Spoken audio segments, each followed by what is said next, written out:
नमस्कार, हिमाचल अभी-अभी.com से मैं दिव्या। पेश है अब तक के मुख्य समाचार। सफाई कर्मचारी, टैक्सी चालक सहित हिमाचल के मंडी जिला में कोरोना के आज सुबह आए 3 नए मामले। हिमाचल के स्कूलों में 7,852 पार्ट टाइम मल्टीटास्क वर्करों की भर्ती प्रक्रिया शुरू। चंबा में बारात के साथ गए 2 युवक लौटते समय हुए हादसे की शिकार, हुई मौत। बाहरी राज्यों से नौकरी छोड़कर आए युवाओं को मिलेगा बेरोजगारी भत्ता, विकास खंडों को पत्र जारी।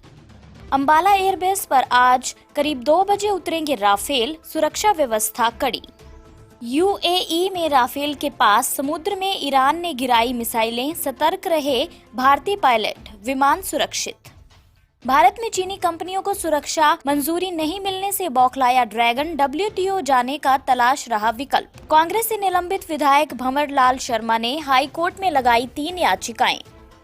देश में संक्रमितों का आंकड़ा 15 लाख के पार, पिछले 24 घंटे में 48,512 नए मामले सामने आए।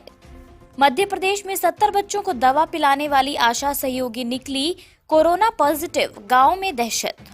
अब समाचार विस्तार से। आपके स्वास्थ्य का प्रहरी श्री बालाजी हॉस्पिटल, कांगड़ा, हिमाचल।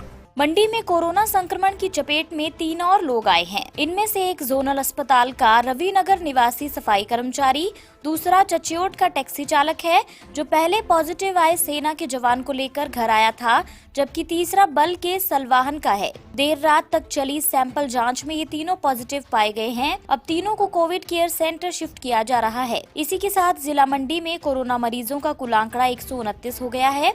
इसमें से 83 एक्टिव केस हैं। 43 लोग ठीक हुए हैं, वहीं 3 की मौत हुई है। मुख्य चिकित्सा अधिकारी डॉक्टर देवेंद्र शर्मा ने मामले आने की पुष्टि की है। आज भी 300 से अधिक सैंपल की जांच होगी, जिसमें अस्पताल के ही 50 के आसपास कर्मचारी हैं, जिनकी एहतियातन जांच हो रही है, क्योंकि संक्रमण फैलने के बाद अस्पताल के कर्मचारी भी भयभीत हैं। हिमाचल के सरकारी स्कूलों में 7,852 पार्ट टाइम मल्टीटास्क वर्करों की भर्ती प्रक्रिया शुरू हो गई है। राज्यपाल से मंजूरी मिलने के बाद शिक्षा विभाग ने नियुक्ति प्रक्रिया को अधिसूचित कर दिया है। उप मंडलाधिकारी नागरिक की अध्यक्षता वाली चयन कमेटी नियुक्तियां करेंगी। इन वर्करों को प्रति माह 5,625 रुपए वेतन मिलेगा। नियुक्तियां करने से पहले स्कूल और ग्राम पंचायत के नोटिस बोर्ड पर विज्ञापन लगाए जाएंगे। अभ्यर्थियों को खंड प्रारंभिक शिक्षा अधिकारी BEO के पास सादे कागज पर आवेदन करना होगा। 30 नंबरों के आधार पर इनका चयन किया जाएगा। स्कूल को खोलना और बंद करना, परिसर और कक्षाओं में सफाई करना, पीने के पानी का इंतजाम करना और स्कूल की डाक को अन्य विभागों में पहुंचाना आदि इनका काम होगा। SDM की अध्यक्षता वाली चयन कमेटी में खंड प्रारंभिक शिक्षा अधिकारी, प्रिंसिपल, हेडमास्टर, सचिव होंगे, जबकि स्कूल मैनेजमेंट कमेटी अध्यक्ष को सदस्य बनाया जाएगा। जनजातीय क्षेत्र भरमौर की ग्राम पंचायत जगत में एक बाइक दुर्घटनाग्रस्त हो गई। हादसे में बाइक सवार 2 युवकों की मौत हो गई। हादसे में एक की मौके पर घटनास्थल पर मौत हो गई थी।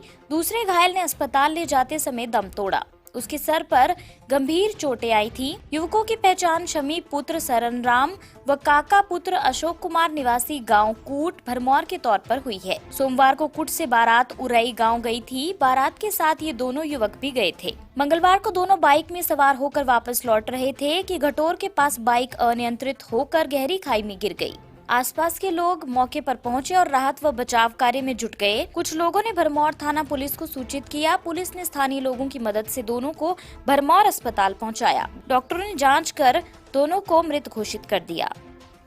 कोरोना महामारी के कारण बाहरी राज्यों से नौकरी छोड़कर घर लौटे युवाओं को अब बेरोजगारी भत्ता मिलेगा। इसके लिए हिमाचल सरकार के आदेश पर जिला रोजगार कार्यालयों ने समस्त विकास खंडों को पत्र जारी कर दिए हैं। इसके लिए युवाओं को पंचायत सचिव से संपर्क करना होगा। इसमें योग्यता पूरी होने पर ही युवाओं को भत्ता मिलेगा, ताकि युवा नौकरी जाने के बाद अपना खर्च चला सके। जिला रोजगार कार्यालय चंबा ने तो इसके प्रयास भी शुरू कर दिए हैं। युवाओं का आंकड़ा जुटाने के लिए रोजगार विभाग की ओर से जिला चंबा के समस्त विकास खंडों को पत्र जारी किया गया है। इसे पंचायत स्तर पर भी सर्कुलेट कर दिया गया है। कोरोना के चलते युवाओं को बाहरी राज्यों में विभिन्न रोजगार छोड़कर घर आना पड़ा है। विभाग ने स्किल रजिस्टर में भी युवाओं को पंजीकरण करने की अपील की है। फ्रांस से 7000 किलोमीटर की दूरी तय कर 5 राफेल लड़ाकू विमान आज हरियाणा में वायुसेना के अंबाला एयरबेस पर उतरेंगे। फ्रांस से भारत को मिलने वाली राफेल विमानों की ये पहली खेप है। देश इन विमानों का बेसब्री से इंतजार कर रहा है। फ्रांस से ये लड़ाकू विमान सोमवार को रवाना हुए। इन विमानों को भारतीय पायलट लेकर पहुंच रहे हैं। ये लड़ाकू विमान अब भारतीय वायुसेना की गोल्डन एरोज यूनिट का हिस्सा बनेंगे। अंबाला एयरबेस पहुंचने पर इन लड़ाकू विमानों की अगवानी वायुसेना प्रमुख RKS भदौरिया करेंगे। भारतीय समयानुसार दिन के करीब 2 बजे अंबाला एयरबेस पहुंचेंगे। बताया ये भी जा रहा है कि राफेल के पहुंचने के समय यदि मौसम ने परेशानी पैदा की तो ये लड़ाकू विमान जोधपुर एयरबेस पर भी उतर सकते हैं। अन्य समाचार ब्रेक के बाद। Shri Balaji multi speciality hospital Kangra, जहां आपको एक ही छत के नीचे मिले बेहतरीन चिकित्सा सुविधाएं, cardiology, laparoscopic, general surgery, neuro surgery, orthopaedics, paediatric, radio diagnosis, urology, gastroenterology, ophthalmology, pathology, medicine, anaesthesia और डेंटल जैसी अत्याधुनिक और बेहतरीन चिकित्सा सुविधाएं, 24 घंटे इमरजेंसी सुविधा, 9 बेड के साथ critical care unit, cardiac monitor और डिफिब्रिलेटर्स, सेंट्रल ऑक्सीजन लाइन और वेंटिलेटर सुविधा। हिमाचल प्रदेश के सबसे बड़े निजी स्वास्थ्य सेवा प्रदाताओं में से एक Shri Balaji multi speciality hospital Kangra राष्ट्रीय स्वास्थ्य बीमा योजना के साथ सूचीबद्ध Shri Balaji multi speciality hospital Kangra BPL परिवारों के लिए अस्पताल में कैशलेस भर्ती होने के साथ ही ECH की भी सुविधा। हमारा पता Shri Balaji multi speciality hospital, Balaji Vihar, Ujjain, Kangra. संपर्क करें 9218411108 पर। Shri Balaji multi speciality hospital Kangra.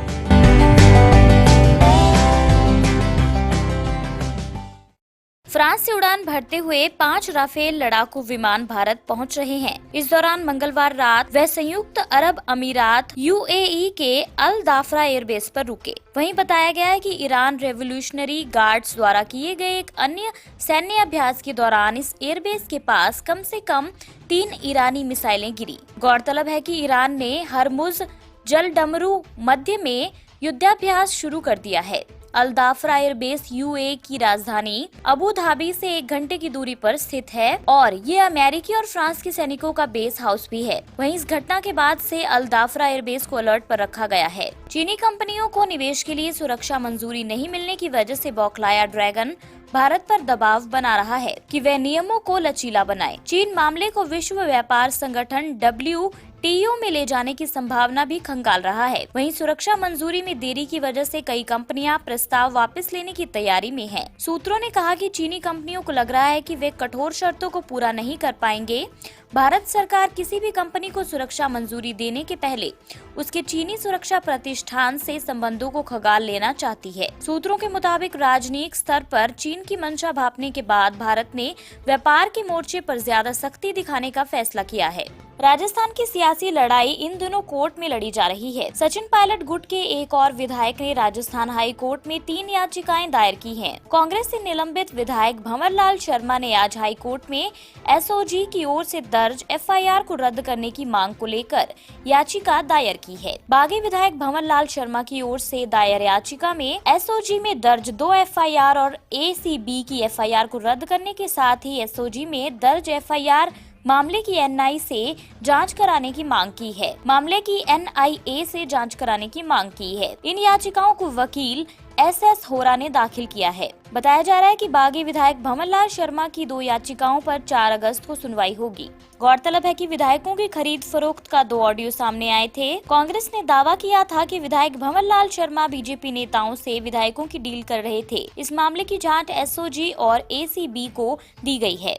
केंद्रीय स्वास्थ्य एवं परिवार कल्याण मंत्रालय की ओर से जारी आंकड़ों के मुताबिक पिछले 24 घंटे में 48,512 नए मामले सामने आए हैं और 768 लोगों की मौत हुई है। इसके बाद देश भर में कोरोना पॉजिटिव मामलों की कुल संख्या 15,31,669 हो गई है, जिनमें से 5,09,447 सक्रिय मामले हैं। 9,88,029 लोग ठीक हो चुके हैं या उन्हें अस्पताल से छुट्टी दे दी गई है और अब तक 34,193 लोगों की मौत हो चुकी है। अंडमान और निकोबार द्वीप समूह में 27 नए कोरोना पॉजिटिव मामले सामने आए हैं, जिसके बाद यहां कुल मामलों की संख्या 390 हो गई है, जिनमें से एक की मौत हो गई है और 196 को अस्पताल से छुट्टी दे दी गई है। अंडमान और निकोबार द्वीप समूह प्रशासन ने ये जानकारी दी। मध्य प्रदेश के खरगोन में करीब 70 बच्चों पर कोरोना संक्रमण का खतरा मंडरा रहा है। स्वास्थ्य विभाग की टीम ने जिन 5 साल के 70 बच्चों को विटामिन ए की दवाई पिलाई, उस टीम में शामिल आशा सहयोगी कोरोना संक्रमित निकली है। जिला मुख्यालय से 17 किलोमीटर दूर बरूड़ में 50 वर्षीय एक आशा सहयोगी महिला कोरोना संक्रमित निकली। वे शिवाजी चौक की रहने वाली है। महिला सहयोगी के नेतृत्व में शुक्रवार को आंगनबाड़ी क्रमांक 10 पर महाकाल मंदिर के सामने लगभग 70 छोटे बच्चों को विटामिन ए की खुराक पिलाई गई थी। इस अभियान में कोरोना संक्रमित महिला सहयोगी रही है।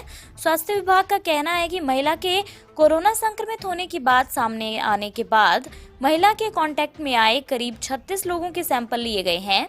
साथ ही उन लोगों की सूची तैयार की जा रही है। इसी के साथ ये बुलेटिन यही समाप्त होता है। अगला रेडियो बुलेटिन सुनिए शाम 7:30 बजे। तब तक के लिए नमस्कार। आपके स्वास्थ्य का प्रहरी श्री बालाजी हॉस्पिटल, कांगड़ा, हिमाचल।